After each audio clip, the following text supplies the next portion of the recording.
इसके बाद मेरा अगला टॉपिक जो है वो चाइनीज़ वुमेन पे है। तो काइंडली आप याद रखें, जितने टॉपिक्स आपके पास बनते हैं ना, मैंने आपको बताया था शुरू में जितना मुश्किल लेसन है, लेकिन क्वेश्चन आंसर इसके उतने ही ज़्यादा आसान होंगे। और लास्ट में इंशाल्लाह ताला मैं आपको क्वेश्चन सारे आसान से आंसर इसके रीड करवाऊँगा। क्वेश्चन मैं बताऊँगा, विद आंसर आपको बताऊँगा। तो ये टॉपिक आप याद रख लें। ये topic China's way to progress में सबसे इम्पोर्टेंट टॉपिक है चाइनीज़ वुमेन पे। लास्ट टाइम इसमें पेपर रिपीट में इससे क्वेश्चन पेपर में रिपीट हुआ है और बहुत दफ़ा मोस्ट इम्पॉर्टेंट क्वेश्चन है जो चाइनीज़ वुमेन प्रोग्रेस में है। ठीक है, चाइनीज़ वुमेन के बारे में क्वेश्चन आए, बस चाइनीज़ वुमेन के बारे में लिखा हो तो आप इस पैराग्राफ को याद रखें। चाइनाज़ के अंदर चाइनी को वुमेन जो चाइना की हैं उनको कौन कौन से बेनिफिट्स मिलते हैं, उनको कौन कौन से फ़वायद हासिल होते हैं। तो इस पैराग्राफ को जस्ट आप सुनना है। मैं ये नहीं कहता आपको ट्रांसलेशन 100% अच्छी आए। ट्रांसलेशन करने का मकसद ये है कि बच्चा इस काबिल लोगों से पता हो कि लेसन के अंदर हमने क्या रीड किया है। कल को अगर आपको रीडिंग करनी पड़ जाए, कोई इंपॉर्टेंट बातें हैं, तो आप अपने बच्चों को बता सको। अगर आप खुद से रीड नहीं करोगे तो कल आप अपने भाई बहन या अपने स्टूडेंट्स की तरफ जब जाओगे तो आप लोगों को रीडिंग नहीं आएगी। तो इसलिए आप इन बातों को माइंड में रखा करें। जो जो चीज़ें आपको बता रहा हूँ, जो इंपॉर्टेंट होती हैं, मैं आपको साथ डिस्कस करता रहता हूँ, आप भी साथ उसको अपने माइंड में रखा करें।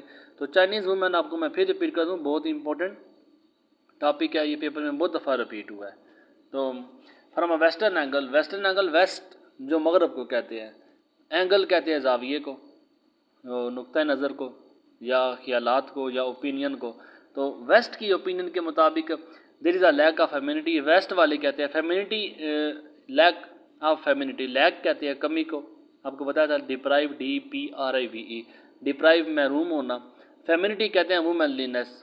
आप ऐसे कह सकते हैं कि जो चाइना की लड़कियां होती हैं या औरतें जो होती हैं वो थोड़ी सी कमज़ोर होती हैं, दिखने में वो थोड़ी सी कमज़ोर होती हैं। Femininity, women WOMAN, women LINESS, वुमेनलीनेस। या आपको मैंने बताया वीक आप कह सकते हैं, कमज़ोर कह सकती हैं, उनमें नुस्मानियत की कमी होती है। In the Chinese women, China की औरतों के अंदर न्यू ब्यूटी प्रोडक्ट्स यूज़ नहीं करती है। नो ब्यूटी प्रोडक्ट्स आपको पता है, जैसे क्रीम वगैरह, किसी किस्म की कोई क्रीम वगैरह सिंपल सी रहती है ज़्यादातर, आप इन्हें कभी मेकअप में नहीं देखोगे। No beauty products, no mention of sex, gender discussion नहीं होती वहाँ पे। ठीक है, इसके अलावा आइदर इन फिल्म्स और लिटरेचर, ना तो आप इन बातों को फिल्म में देखोगे आप, ना ही इन बातों को लिटरेचर आपको पता है अदब होता है, जो आपकी एजुकेशन होती है, जो आपका सबक पढ़ाया जाता है, उसमें भी आप इन बातों को, इन बीमारियों को नहीं देखोगे। In the land of opium, opium को कहते हैं, फीम जिसे कहते हैं। बच्चे जो आजकल के वाकिफ़ हैं, काफ़ी तेज़ है बच्चे, तो उन्हें पता है फीम ड्रग का नाम है। तो ड्रग को ये पैदावार वाली ज़मीन है, अफीम बनाने वाली ज़मीन है। अफीम की प्रोडक्शन यहाँ पे मोस्टली जो top of the country drug production country में चाइना का नाम आता है। अफीम यहाँ पे बनती है, लेकिन वो ज़मीन जहाँ पे अफीम बनती है, drugs are non existence. Drugs आपको नहीं मिलेंगी यहाँ पे। बनाते हैं तो दूसरों के लिए बनाते हैं, अपनी तजारत के लिए वो बनाते हैं, अपने मुल्क का ज़र मुबादला के लिए बनाते हैं, अपने मुल्क के बेनिफिट के लिए बनाते हैं, लेकिन अपने मुल्क में इस्तेमाल नहीं करते। ये नॉन एग्जिस्ट जो एग्जिस्ट नहीं करती यहाँ पे, जो मिलेगी नहीं आपको। माओ सेज डैट, माओ कहता है that women hold up half the sky, क्योंकि आपका पता टॉपिक ही आपका जो है ये वुमेन वाला टॉपिक है। तो कहता है कि women hold up half of the sky, women जो है हमारी हाफ ऑफ द स्काई। अब ये हमारे आधे ज़मीन को, ज़मीन के आधे आसमान को लड़कियों ने घेरा हुआ है। अब देख लेना, आप खुद देख ले कि अगर पाकिस्तान की जो 50% आबादी जो है, मैं एग्जांपल है कि औरतों की तादाद पाकिस्तान के अंदर ज़्यादा है मर्दों के मुकाबले में। ठीक है, अब ऐसे कहना मैं दोनों को 50-50% डिवाइड कर देता हूँ। अब ऐसे कि एक मुल्क की तरक्की का राज क्या है, आप इसे आप 50% मर्द हैं, 50% औरतें। मैं पाकिस्तान की बात करूँ फिर चाइना की बात करूँगा, दोनों में आप देखिए 50-50% अगर मर्द है, 50% औरतें हैं।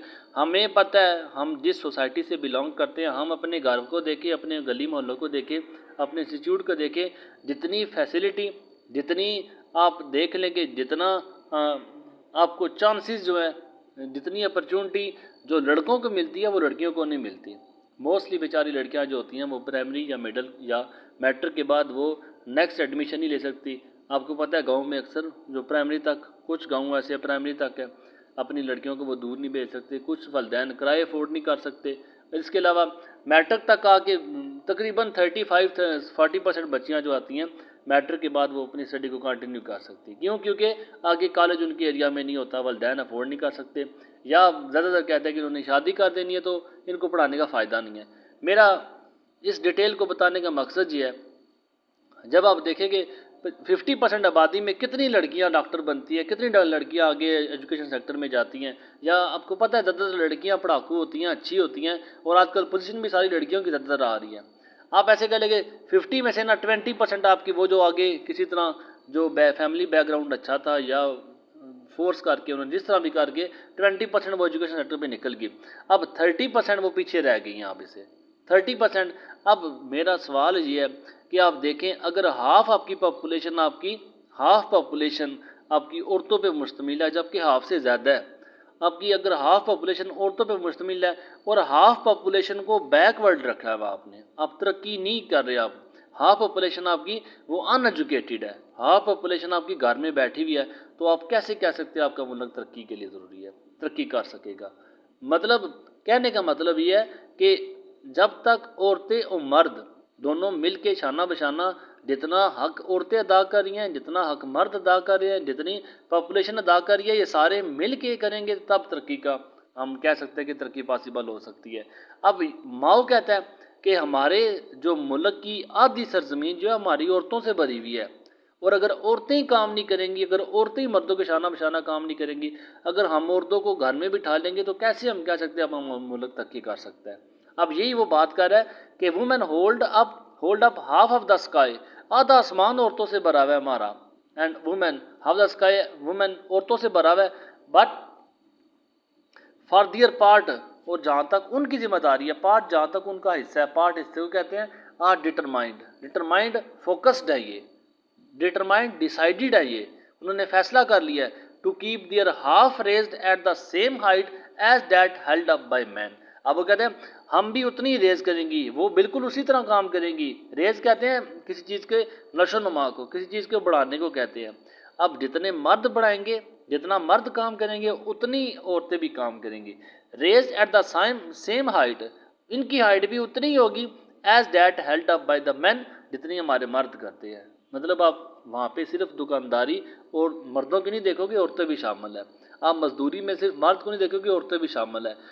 मतलब ये कहने का है कि ज़िंदगी के हर शोबा ज़िंदगी में आपको डॉक्टर है, इंजीनियर है, मजदूर है, शॉपकीपर है, या कोई किसी किस्म का भी प्रोफेशन है, तो उसमें औरतें बिल्कुल मर्दों के शाना बशाना आपको मिलेंगी। ये उनकी तरक्की का ये बहुत बड़ा राज है। When the Chinese women list the social benefits, इसको आप अंडरस्टैंड कर ले, ये बहुत इंपॉर्टेंट है। सोशल बेनिफिट्स जो माशरती तौर पे उनको क्या फ़ायदा हासिल होती है, माशरे को क्या फ़ायदे देता है, सोशल बेनिफिट्स की बात की जा रही है। माशरती तौर पे जो उनको फ़ायदे का मिलते हैं, शीन जायज़ 8 आवर्स वर्किंग डे, शीन जायज़ उसे मिलते हैं 8 आवर्स, 8 घंटे वो काम करती है वर्किंग डे। सोशल बेनिफिट्स हैं free hospitalisation and medical care, hospital उनका फ्री है, मेडिकल केयर जो भी उनको ट्रीटमेंट मिलेगी मेडिकल वो उनकी फ्री है। Nursery and infant school, nursery आपको पता है जो छोटे बच्चों के होते हैं इदारे, अब क्योंकि उनके साथ छोटे बच्चे नशोनुमा भी करनी होती है, तो ये उनका जो है हुकूमत ने उनके लिए बहुत बड़ी पॉलिसी चलाई कि जो छोटे बच्चों के उन्होंने स्कूल, औरतें काम पे जाएंगी, छोटे बच्चों को उन्होंने इदारे वहीं पे काम के अंदर ही उनकी जो छोटे बच्चों के इदारे बना दिए ताकि बच्चों की इनको टेंशन ना रहे। इन्फेंट कहते हैं जो बेबी होते हैं, जो शीर ख्वार बच्चे होते हैं, जो मासूम बच्चे होते हैं, जो भी गोद में होते हैं। इन्फेंट स्कूल जो भी खुद खाना पीना नहीं कर सकते, ऐसे बच्चे जो नशोनुमा की स्टेज में होते हैं, तो इन बच्चों के लिए हुकूमत ने अलग से स्कूल बनाए हुए हैं जहाँ पे वो काम के साथ साथ जो है ना, जहाँ पे भी काम करते हैं तो यहाँ पे उनको स्कूल भी मिलते हैं, स्कूल की फैसिलिटी भी मिलती है। और इसके बाद 56 paid days before child birth, अब 56 डेज़ बिफोर चाइल्ड बर्थ अगर बच्चे को जन्म देने से 56 दिन पहले जो है इनको फ्री कर दिया जाता है, और आल्सो विदाउट चार्ज, विदाउट फ़ी, उनमें किसी किस्म की कोई कटौती नहीं होती इनकी। शी ऑलवेज कंक्लूड्स, वो हमेशा इस बात पे कंक्लूड करती है, बात ख़त्म करती है अपनी। She always conclude bye affirming, affirm कहते हैं क्लेम करना, क्लेम CLAIM, क्लेम कहते हैं दावा करने को। अब ये इस बात पे हमेशा दावा करती हैं, जो चाइनीज़ की है औरतें, चाइनीज़ औरतें, वो हमेशा दावा करती है that in the west women have not yet succeeded in obtaining all this, कि जितनी फैसिलिटीज़ हमें मिलती हैं वेस्ट वुमेन, जो वेस्ट की औरतें हैं, जो मगरब की औरतें हैं, yet not have succeeded, succeed आपको पता है कामयाबी को कहते हैं, अभी तक जो फैसिलिटीज़ हमें मिलती हैं वो वेस्ट वाले को नहीं मिली अभी तक। इन ऑब्टेन, ऑब्टेन कहते हैं गेट, हासिल करने को। ऑल दिस, इस सब, ये सब जो ये ऊपर लाइनों में हमें बताया गया कि ये सारी बेनिफिट्स उनको मिलते हैं, ये सारे बेनिफिट्स वेस्ट वुमेन को नहीं मिले।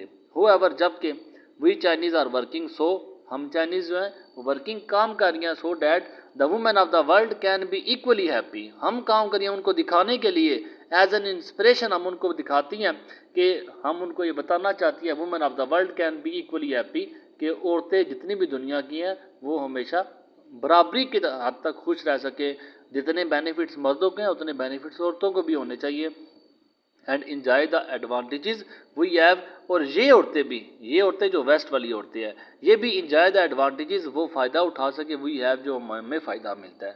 This radical, radical important word है, रेडिकल कहते हैं रेवोल्यूशनरी को, रेवोल्यूशनरी इनकलाबी जो होता है, REVOLUTIONARY, रेवोल्यूशनरी, तो ये रेवोल्यूशनरी चेंज जो है, ये इनकलाबी जो तब्दीली है इन वुमेंस कंडीशंस, औरतों की हालतों में इन चाइना के अंदर has given women a sense of confidence. अब जितने बेनिफिट्स इनको यहाँ पे मिली है, ये सारे बेनिफिट्स क्या करते हैं, औरतों को कॉन्फिडेंस देते हैं। हिदर टू कहते हैं अनटिल को, दिस टाइम को कहते हैं, जबकि अननाउन टू देम, जबकि ये सारी बातें अननाउन है। अननाउन किन को है, ये जो वेस्ट वुमेन है इनको ये सारी बातें बिल्कुल नहीं पता कि जितनी बेनिफिट्स हैं उनको। ये याद रखें 1973 का लिखा हुआ ये लेसन है, 1973 का चाइना है ये, 1973 में जो चाइनीज़ बेनिफिट्स थे, अभी तो 2023 चल रहा है, तो अब ये बेनिफिट्स 1973 के वो बेनिफिट्स हैं जो आज भी शायद ही कभी आप देखें औरतों को, ख़ास तौर पे पाकिस्तान के अंदर, इंडिया के अंदर इतनी आज़ादी नहीं है औरतों को। 1973 में चाइना को इतनी आज़ादी हो सकती। अब ये अननाउन टू देम, ये सारे बेनिफिट्स वेस्ट वुमेन को अननाउन, अननाउन कहते हैं ना मालूम होना, ना जानना, ना आपकी दस्तरस में होना, आपके हाथ में ना होना। और डिग्निटी, जबकि ये डिग्निटी बड़ा वकार है, बड़ी इज्जत है, बड़ी रिस्पेक्ट है और चाइनीज़ वुमेन के लिए। एंड अनडाउटेडली अवेयरनेस, और डाउट कहते हैं शक को, अनडाउट कहते हैं बिला शक। अब बगैर शक के अवेयरनेस कहते हैं आगाही को। अब उनमें आगाही होती है of carrying out an important role, कि हम कैरी आउट कर रही हैं, हम लेके जा रही है इम्पोर्टेंट रोल, कि हम कितने इम्पोर्टेंट है अपने मुल्क के लिए, अपने मर्दों के लिए, अपने मुल्क की शान के लिए, अपने मुल्क की तरक्की के लिए। अब उसके सोशल सिक्योरिटी बेनिफिट, सोशल माशरती तौर पे उनको क्या सिक्योरिटी के बेनिफिट्स दिए जाते हैं। अब ये सारे लेबर्स जो है उनकी बात की जाए है कि सोशल सिक्योरिटी बेनिफिट्स, उनको बेनिफिट्स क्या मिलते हैं, सिक्योरिटी के साथ उनको क्या बेनिफिट्स मिलते हैं। अच्छा, ये इसमें सारे जितने टॉपिक्स हैं ना, हर टॉपिक पे एक एक क्वेश्चन बस आप याद रख लें। और वो तो ऊपर औरतों की बातें थी, ये सारी औरतों की बातें थी। अब यहाँ पे जो उनको बेनिफिट्स क्या मिलते हैं, सोशल माशरती उनको माशरा उनको क्या फ़वाइद देता है।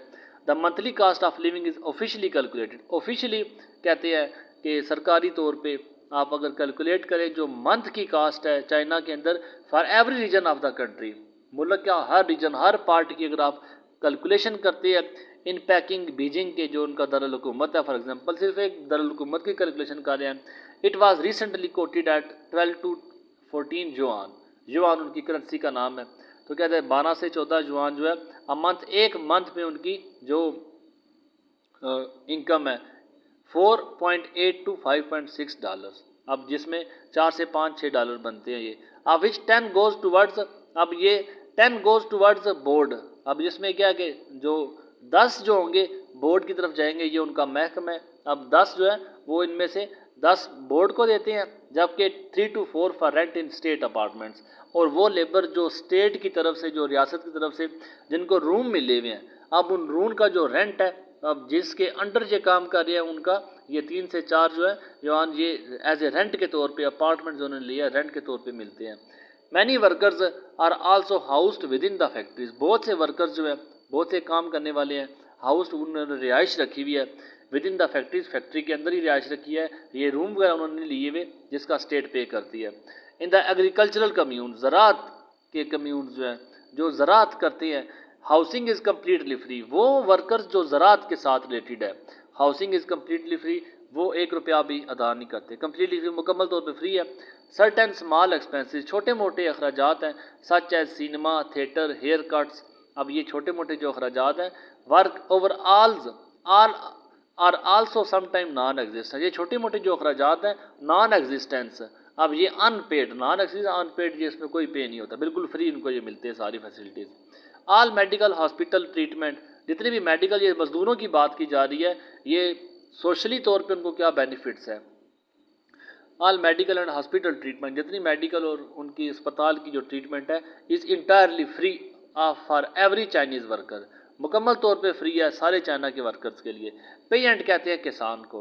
अब किसान जो है, जो हॉस्पिटल और मेडिकल का मुकम्मल तौर पे ट्रीटमेंट फ्री है। While members of their family, जबकि उनके अगर एक मेंबर जो किसान है तो किसान की खुद की जो ट्रीटमेंट है वो बिल्कुल फ्री है, जबकि उसके फैमिली मेम्बर की जो ट्रीटमेंट है उसमें वो 50% अदा करेगा, जिसमें अगर उसका बिल 1000 बना तो 500 वो अदा करेगा। A sick worker receives his total pay check for the first 6 month, अगर कोई बीमार है, काम पे नहीं जा सकता जबकि काम करता रहा, घर बैठ गया, पहले 6 महीने तक उसे बिल्कुल तनख्वाह पूरी की पूरी मिलती रहेगी। आफ्टर विच, इसके बाद ही रिसीव्स ओनली 60%, अब उसके बाद वो 60% उस तनख्वाह का लेना शुरू करेगा अगर फिर भी वो बीमार रहता है। तो इफ़ होएवर, अगर कभी the patient has many money problems, अगर जो मरीज़ है उसे पैसों का मसला है, then his company steps in enters, फिर क्या होता है कि जिस कंपनी में वो काम करता है फिर उसकी कंपनी मुदाखलत करती है, फिर कंपनी उसकी मदद करती है। In the direct assistance help, अब जब उसके पास अगर उसकी फाइनेंशियली प्रॉब्लम है तो उसकी कंपनी उसकी हेल्प करेगी।